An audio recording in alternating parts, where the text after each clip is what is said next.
By DJ विकास बाबू। रुवारी रुवारी music by बिपिनेश प्रेमी।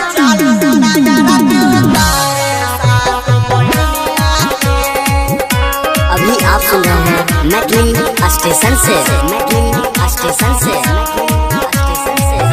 गंगा जी से धोवल जाई माई के चरनिया के गंगा जी से धोवल जाई माई के चरनिया से रे कुसमे चालू नया राती उतारे सात बहिनिया के कुसमे चलो नया राती उतारे सात बहिनिया के टीएसटी मनोरंजन फिल्म विठान बाजार समस्तीपुर।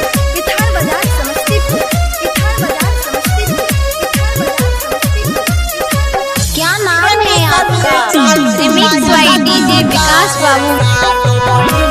रुवारी रुवारी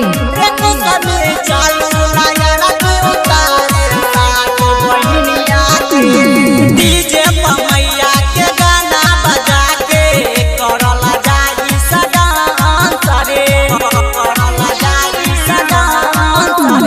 डीजे मैया के गाना बजा के करला जाई सदांस रे भगत लोग करतिया दे करुमास रे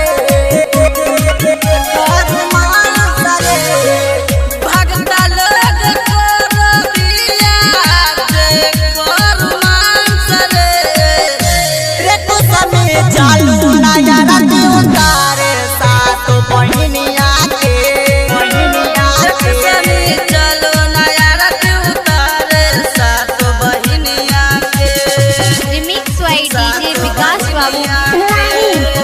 आपका मोबाइल नंबर क्या है? 90 60 47 अभी आप सुन रहे हैं मैकलिन स्टेशन से बिपिनेश प्रेमी।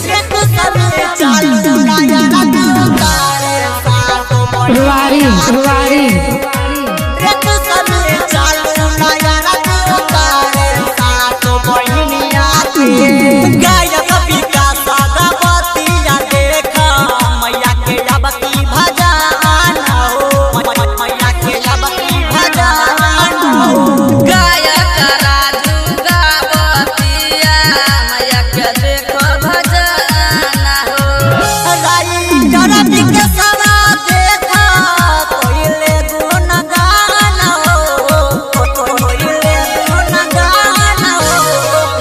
राई करती के सवा देख गावे गुणगान हो रे कुसमे चालू नया राती उतारे सात बहिनिया के कुसमे चलो नया राती उतारे सात बहिनिया के टीएसटी मनोरंजन फिल्म विठान बाजार समस्तीपुर।